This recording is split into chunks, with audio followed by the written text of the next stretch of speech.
Shalom, welcome to the Jewish View. My name is Rabbi Nachman Simon with the Chabad House of Delmar, together with my co-host, Mark Ronich of Statewide News Service. That's me. TakePhilly.com. And now, columnist for the Jewish Press. Well, yes, and I'm having a lot of fun with all three assignments, and the column in the Jewish Press is called Albany Beat, and I talk about how government relates to the Jewish community or doesn't, as the case may be.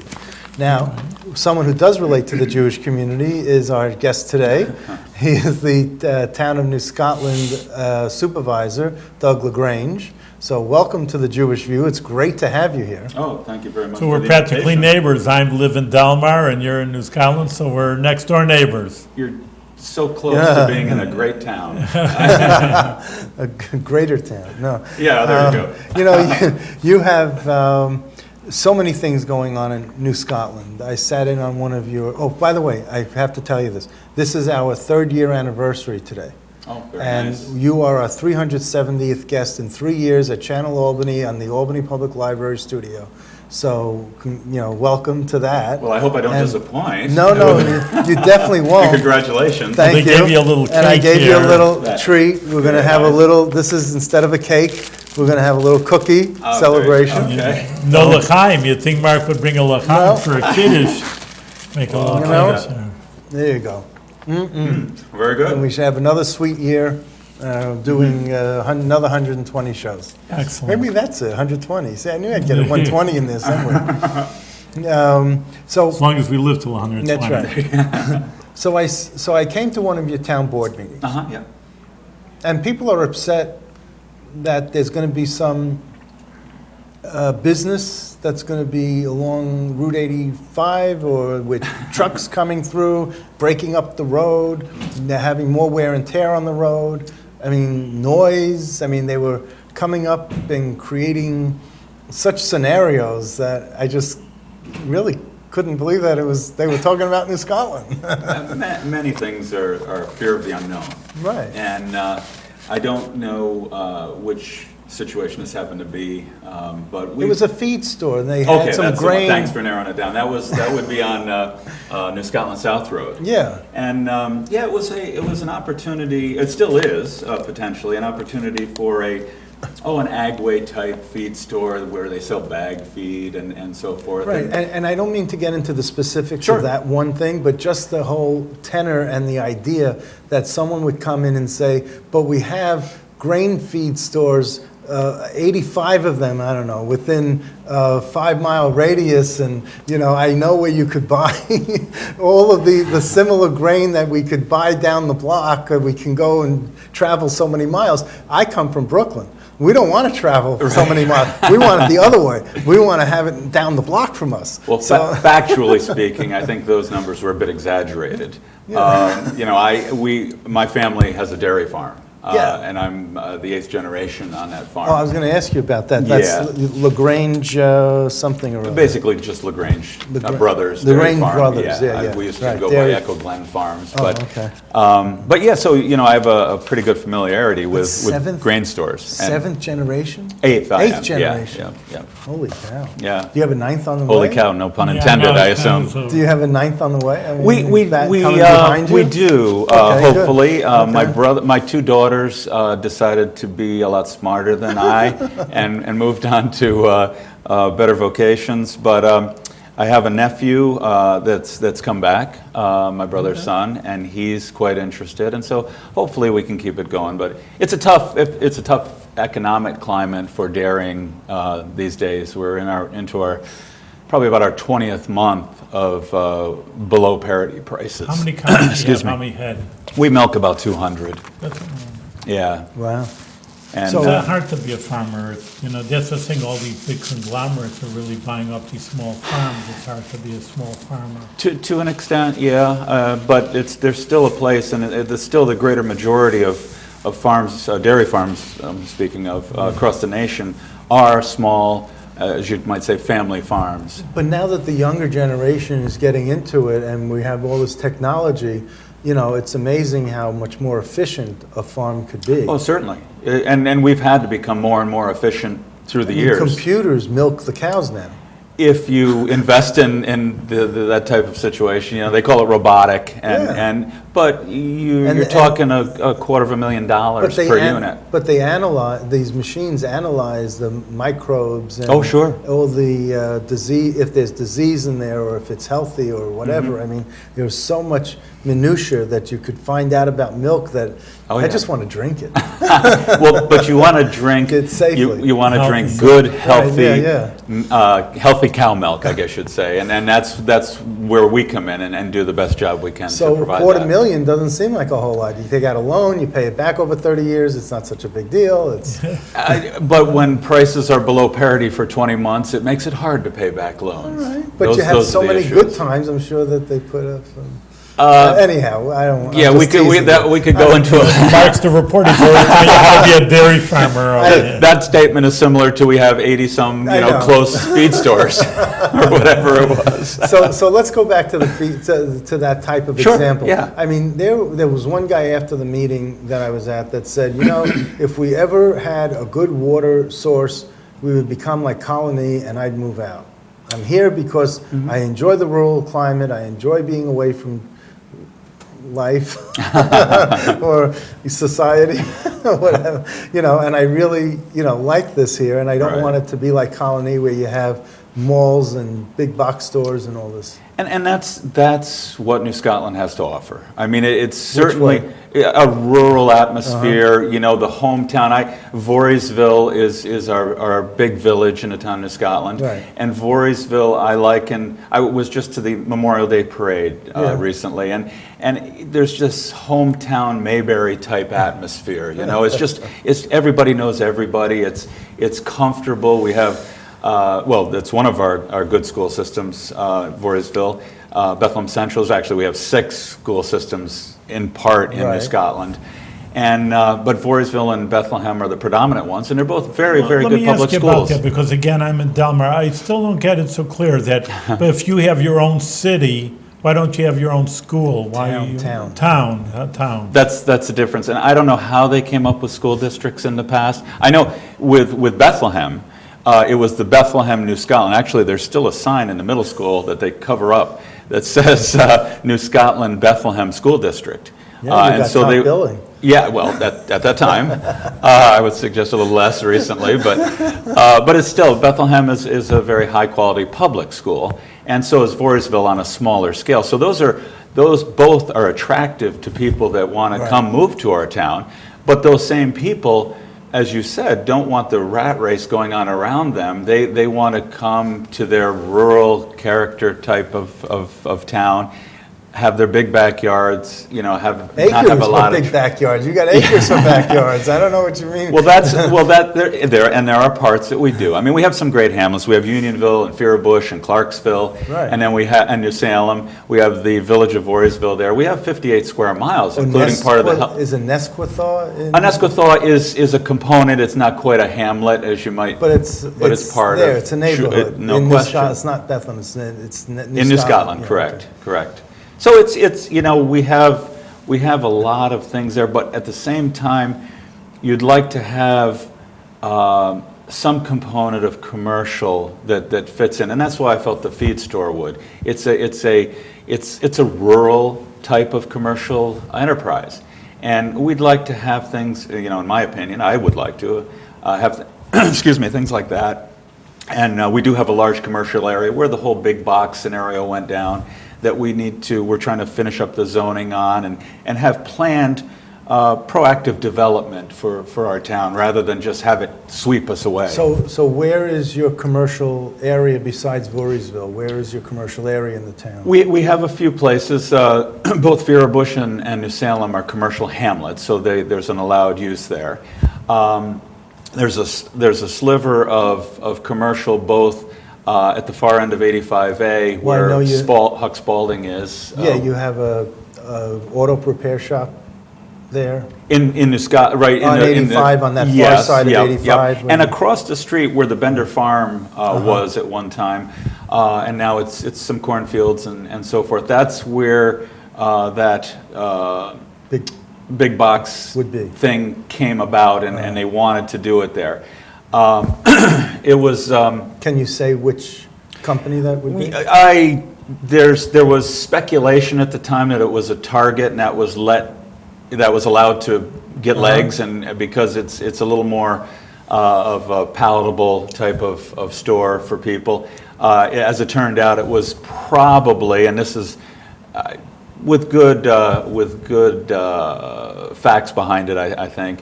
Was probably going to be a Walmart Supercenter, and the Walmart in Delmar, down in Glenmont, would have been closed down because they were just about to reach their 10-year tax abatement, and they were getting pretty run down. And but once they weren't a Supercenter, as you might remember at the time, they were just a standard Walmart. And so, as I understand it, they were hoping to move to New Scotland, build a whole new Supercenter, and then we'd have an empty shell in Glenmont. Well, for the Bethlehem police, that would be a godsend because they'd have to lay people off. Because some police, but yes, you're right. Had to hire people because of that. Correct. I mean, correct. And now you would be saddled with whatever crime that they were, and Sure. you don't have a very big police force. And that's not necessarily a reflection of Walmart, but of that type of big box that tends to bring in a lot of people, regardless of culture. And there's no mass transit over in that part. There is one bus line that comes out and over, and I'm sure that would be developed to a greater extent if there was that type of enterprise. Are you glad it's not? Are you glad it But was they shot just down? voted it again. It's died. Well, that was something that actually it changed the political dynamics in New Scotland quite a bit. In what way? Well, there was a group who might have been called your old school Democratic people and your old school Republican people that were always at odds and fighting the usual political battles. Sure. And it seems like a small group of them joined together to be pro-big box in a sense, and they crafted a property rights argument, towards that. And then there was a giant groundswell of folks, including myself. It was interesting because Supervisor Tom Dolan preceded me for the last 8 years, and he and I. And you were on the town board. Yes, I was on the town board for 10 years. And deputy supervisor. Under two supervisors, both Mr. Clark and Tom Dolan. Right. But that was primarily because Tom and I got together and said, look, this is not good for the town of New Scotland, this type of thing. And it primarily didn't, it didn't parallel what the comprehensive plan said.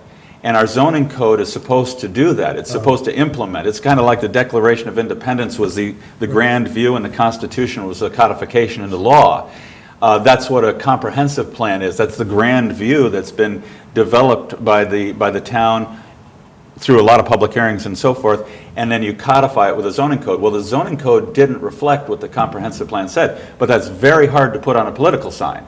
Instead, it was big box, no big box, and that's what it came down to. So you were against the big box? Yes, right from the start, and so was Tom. But you were in favor of this feed store? At this point, yeah, this is, again, several years later, but yes. At this time? Okay. I was. I think. Because this is not as big as a Walmart Supercenter. Oh, gosh, no. No. I mean, we're talking less than 20,000 square feet total, potentially so, for it. looking at you, there's no contradiction there, is what I'm saying. Oh, my gosh, no. I just want to make it clear to the audience. Oh, That's okay, all right. Yes, make that clear. Okay. It's not a, I mean, this particular endeavor that you're speaking of, the feed store, would be probably half the size of a Tractor Supply store, right. or that type of thing. And nothing against Tractor Supplies, but it's a different kind of quality and things that people are looking for. And the residents who spoke against it said that they were afraid, or they didn't like, there were already enough trucks going down the road, and they didn't want even one more. Yeah, it's a county road. You would like to change where it meets Delaware Avenue, because it's kind of a precarious situation. It kind of goes uphill, and then Delaware, it's right in the middle of what we call Unionville Hill, which is a mile-long steep hill. You'd like to change those things, but it's still a fact. It's a state road. It's a county road between two state roads. So it's kind of the perfect place for this type of endeavor. Yeah, but you'd be responsible for, well, the county would be responsible for paving and repairing that road. So And there's a good deal of traffic. I don't think personally this would add a tremendous amount of truck traffic, because bag deliveries would come maybe once a week. Right. But is there too much traffic on that road already? Too much truck traffic That's on a that road? subjective type From of. your point of view? I don't have anyone else I here. travel it probably twice a day, and I would have to say that no, it isn't. There's not an unreasonable amount of traffic on it. Okay, and you haven't seen potholes or wear and tear, extreme wear and tear on the road? Not that the county doesn't do a good job of taking care of, and I haven't seen a necessary need either. Okay. So, all right. you I'm know. just asking. Right, I haven't right. been on the road recently. Right. So, No, that's. I didn't go running through my. Well, they I was all going have- to talk to you about and go running through New Scotland. They all have rubber tires, so they don't put too much stress on the Well, road, it's but- the weight, I guess. know, I Okay. know. So your salary is just shy of 60,000, I believe so. and your highway superintendent, since we're talking about roads, Uh-huh. is 70,000. I know that they're two separate elected offices, but why aren't you paid more than the highway superintendent? I didn't. Well, I'm glad you understand asked. No, I think it tends to be a political issue that in the past, the supervisor develops the budget. I mean, we take in, and right now I'm taking in different areas of our town governments, their requests for the budget.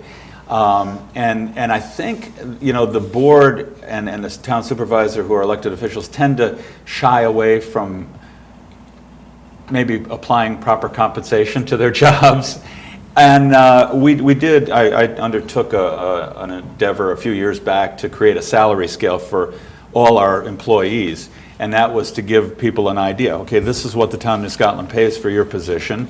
We have 5 different levels for each. And it kind of, we compared it to a lot of different like towns, similar towns. And we still fell way short when it came to the town supervisor and the town board. So, given all that analysis, what should your salary be if if there was parity? If you're looking at this. I think it warrants an increase. I really do.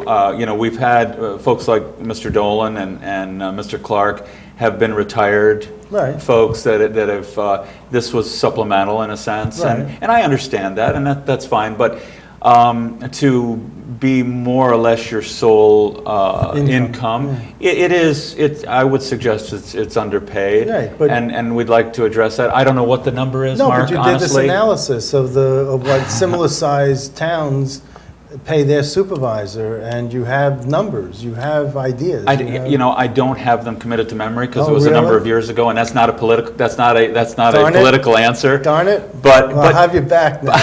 and I'll be better prepared. No, I'll be better prepared because I'll do the analysis and I'll get you. Okay. Well, if we're going to argue that I'm underpaid, I'm not going to argue very long. I'll tell you that right now. But and there's different dynamics in other towns. Like the town of Brunswick has a part-time supervisor. They're a similar town to New Scotland in rural character and having some areas of development, suburban development.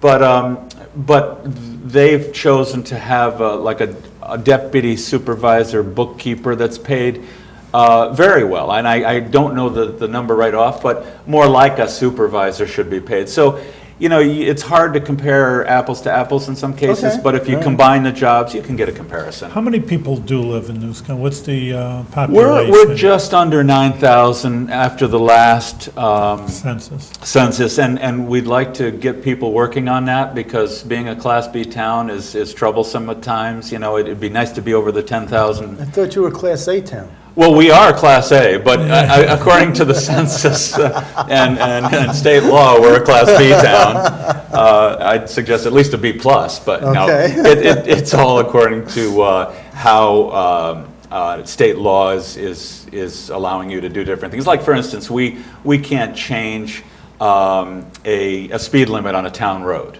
okay, because we're a Class B town instead of a Class A town. Who changes it? We have to apply to Department of Transportation in New York State, and they do a study. And we just found over near my part of town in Feura Bush, an Esquithaw area, there's Grusbeck Road, and it's probably a mile and a half long, but it's a treacherous little road. Never was posted with a speed limit. It's 55. Yeah, and so the folks there, well, I never knew it, and none of us really did. You know, can't it's go always 55. road, It's too of course wide. not. No, Right. Unless you're going to go off the road. Like, So we you know. petitioned the state, and I believe we got an answer back in March, maybe after a couple of months, that said we could change it to 35. Well, we have all the signs ready. We're still awaiting the confirmation letter that says, okay, you can put your signs up. So in a Well, sense, why it's, can't you just do it and then let the paperwork catch up? that's a good question for the next state rep you have sitting here. It's just the way it is, Okay. and we follow up and try to address that, but it's a problem. All right, so I wanted to ask you, how are your water issues in New Scotland? Are you low on water? Do you have a sufficient amount of water? Given that it's a farming community, water is very important, but I know with development, it's, if you don't have the best water system or public water system, you're not going to be encouraging a whole lot of economic development, but just enough, so. I would love to give you an answer that would be under the 30 minutes we had to start the show. But again, as I said earlier, it's all in your perspective. Because we don't have a really big source. Actually, Bethlehem has a reservoir in New Scotland that services. That's I was going to actually ask. So I was going to let you speak, and then I was just going to ask that we have an incredible big reservoir, and I don't know why next door. Yeah.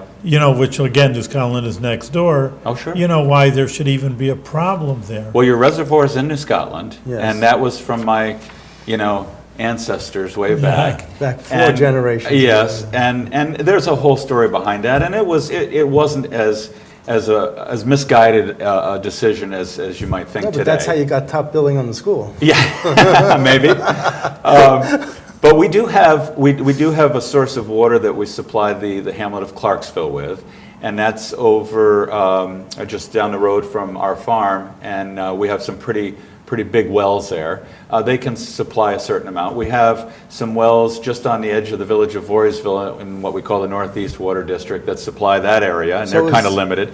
Kensington Woods is a Missoula development that's going in on Hilton Road, and there's a good quantity of water there. But until we see their build out of upwards of 170 homes, we don't know how the drawdown will be there.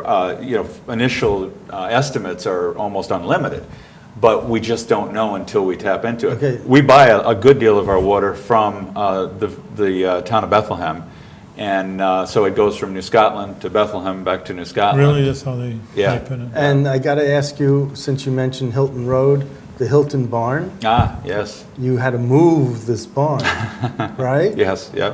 And why, and where did it go, and what's happening with this Hilton barn? It was. I mean, I know it's uniquely built, right? The architecture is tremendous. Yes. The inside of it. It's almost, pardon the expression, cathedral-like on the inside. It's tremendous. It really is. It's an architectural wonder in that sense. It's the largest barn of its kind in Albany County, maybe even further. It's tremendous. There was a groundswell again of people that saved the Hilton barn, and it was going to be demolished for a project by Traditional Builders is building I think 20-some units on that side of the road where the barn was. And again, there was a groundswell of people, and we saw an opportunity that if we were to move it, that we could incorporate it into the Albany County Rail Trail, which is grown tremendously, and possibly through different grant opportunities and other things, we can create another town park there that's easily accessible and incorporate some economic development in the barn itself. Growing up on your farm, did you ever think you'd have a discussion about moving the barn across the road? And actually, the same guy that built the Hilton barn built our barn after it burned back in around 1915 or so, something like that. And ours is smaller. Is it cathedral-like? It really Yours? It really is, not to the extent of the Hilton barn, but it is. It's, it's so But- impressive to see what people did in that But day. you know, the TV news media said, why did the barn cross the Yes. road? Obviously, to get to the other side, yeah. and it was an amazing, endeavor. But And why couldn't they build the homes, like make this the centerpiece of that development, and then build homes sort of around it? I guess you'd have to ask Ask the the builder. developer? Yeah. You didn't ask the developer. I didn't, and there's a point of private property issues and what everybody wants, and so you struggle with that, and you try to walk that tightrope of not, interfering in private property rights. And they owned the barn. They bought it from Oh, they bought it to destroy it? they bought the property. Yeah. And so No, they do that in Brooklyn. They buy these Oh, homes, I they know. destroy them and build 3-story They homes. did, we do it everywhere. Okay. But in this instance, I will give them a lot of credit because both Colony Country Club partners who were part of that sale and Joe Lucarelli and Traditional Builders, they gave us the opportunity to move it. Okay, so let me ask you, let me switch topics in the last few minutes we have. Sure. When I always remember New Scotland, first of all, it's the only landlocked town in the county. Every other town in the county either has a water, is bordered by a water, or it's bordered by another county, or it's bordered by, another municipality that is from another county. Okay, so you are bordered by only Albany County towns. So no matter where you want to go, if you want to go cross county, you got to go through the town of New Scotland. You could put Yes. tolls up on either side of your town. Yes. And if you want to go from one end We'll to see. the other. We'll see how the budget goes, and that might be a good suggestion. Well, I'm anti-tolls, but that's, I was just teasing. Well, we But- have but such I've great al- resources in our town too that people come to see. Well, I've also looked, yes, like the Pumpkin Town Fair. Thatcher Park. That's your Too. park. Thatcher Park's part of the town of Thatcher Scotland. Park is, yes, but the Pumpkin Town The Fair. Pumpkin Town Fair is great. I We have a lot of good I events. didn't know what the heck was going on. I thought the Munchkins were back. Because everything is so small and all the buildings and Yeah. everything is miniature. Like, I didn't know what was going on when I went by there. The New Salem Fire Department does a great job with that every year. Okay, not much else going on to build this. Okay, so anyhow. Community spirit, Okay. all like the Memorial Day Parade in Voorheesville. Okay, so, teasing. Boy, you're rough on me, on our town. So I just always looked at New Scotland as being a third Democrat, a third Republican, and a third blank, meaning not belonging to any party. Or Within the 10 smaller parties in the sense of conservative independence and so Well, forth. within 10 votes, within 10 That was the voters, case probably 10 years or so ago. but not now. Not so much. Where is the voter enrollment now? Yeah, I don't have the exact No. percentages, but there is Is it- a larger percentage of Democratic voters now. Yeah. People that are enrolled in the Democratic Party. The Republican Party has backed off, quite a bit in enrollment. And, I think the others, so to speak, are probably about the same as where they Yeah. were. But it seems like the Democratic enrollment has grown in the Wow. last 10 years. So is that because of an influx of Democrats moving into the town, or people switching from Republican to Democrat? Yes. Okay. A little of both, Okay, probably. so And, now- but I think there's been an influx, of people who probably are pre-registered Democratic. So you're enrolled with the Independence Party? Yes, And you're yeah. a member of the County Independence Party? Yes, I'm on the executive committee. for Committee of the correct. Independence Party? Right. Okay. So if you want the Independence Party vote, you're a good guy to know. But what were you before an Independence? Before I was a Independence? registered Republican. You were? Yeah, yeah, Enrolled yeah. Republican. You registered to vote, you enroll in a party. Fred Field taught me that. Okay, well, So- Fred knows more than so- I do. I So enrolled in a party, you yes, enrolled- yes. So you were enrolled Republican? Yeah, I mean, at 18, I think we all kind of That have was the someone thing to approach do. us and they say, here, That's right. we want you. But why didn't you go Democratic? Why'd you switch to Independence Party? I think folks are a little too heavy into their parties at times. They're true. blinded by their parties. That's true. And though I probably since 18, I've missed one election, Right. and I don't think I've ever voted a straight ticket, Right. a straight line, Sure. you know? I've always been one to, especially locally, I've always been one to get the best person for the best. When I first ran, I never thought I'd be into this, you know, this government situation, local government. I never thought they asked me to be on the planning board, and so I did my research. I decided to be on the planning board. I was there for 4 years. 2 years into it, the Republican committee asked me to run for town board. I ran and lost by 22 votes. But then I was intrigued by how the things were working. I thought maybe I can help. You know, as a business person, maybe I can help with town government. I ran again, and I've done well since. And I really am humbled by the election results because of that. But when the situation came with the big box, I was asked by the Republican committee to run again for my council seat, you know, for re-election. And I said, you know, certainly, you know, I plan to, and I want to, and I said, there's this issue coming. And 2 years earlier, I ran against Tom Dolan, not because I was ready. I wasn't ready to be supervisor, but they really asked me to get out and do that. So this time they asked me to run again. I lost to him by 35 votes, and they asked me to run again, and I said yes, and they voted 15-0 on the committee to have me run. And next thing I knew, they decided to primary me. And it was all over the big box issue. The Republican committee decided to primary you. After they unanimously selected me to run. And who was it who primaried you? I think, well, it's four for two seats in a sense. And so it was a nice person, Roz Robinson was her name, is her name. Yeah. And they decided, so I had to step away from the Republican committee. Okay. And then when they decided they didn't want me back, I said, well, you know, I don't care what I'm registered per se. You know, this is about what's best for the town of New Scotland. Enrolled. Yeah, well, that was a thought, but I thought I could. No, you. Enrolled, I'm sorry, That's yes. right. Yes. Okay.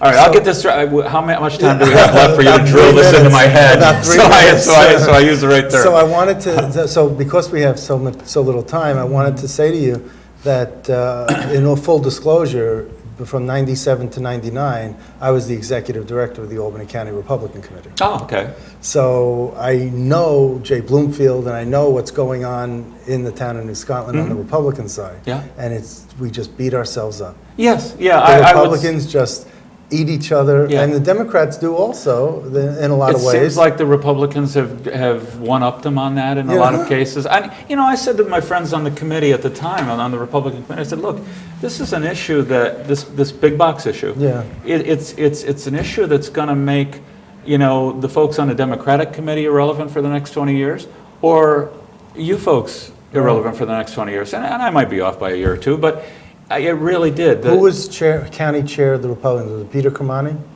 I believe so. If it wasn't Mr. Graziano at that point. I see. Early on, it was Mr. Kermani. Kermani, yeah. He destroyed the party.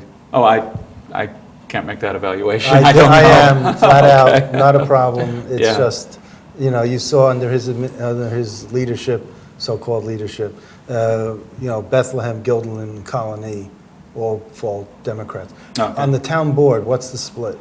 Right now, there's one Independence Party member. You. Enrolled. You. Yes. Yes. Let's see. Lori Tonique, I believe, is a Democrat. Adam Greenberg is enrolled, Democratic. Bill Hennessy is too. I think all four of my party. Yeah.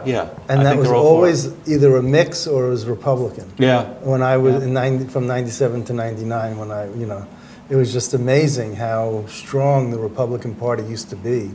Yeah. And then once we got past New Scotland into the hill towns, it was all Democrats. We couldn't really win ourselves out of a paper bag. Or Democrats or Democrats? Republicans Oh, really? In the couldn't hill get out towns? of- No kidding. The hill towns were all Democrats. Interesting. Yeah. It was Listen, amazing. Mark, we're out of time. We're having are a good not. time. We We're are not. overtime. Oh, I hope no. you get paid extra. But in Well- any case, you're doing great work and keep on doing it with success and with good health. We You try know, hard, and I thank you for that. That's a great story about the party affiliations and all that. Yeah, I well- really thank you for that insight. I really appreciate that. It's interesting. Continued success. Thank you very much. I appreciate it.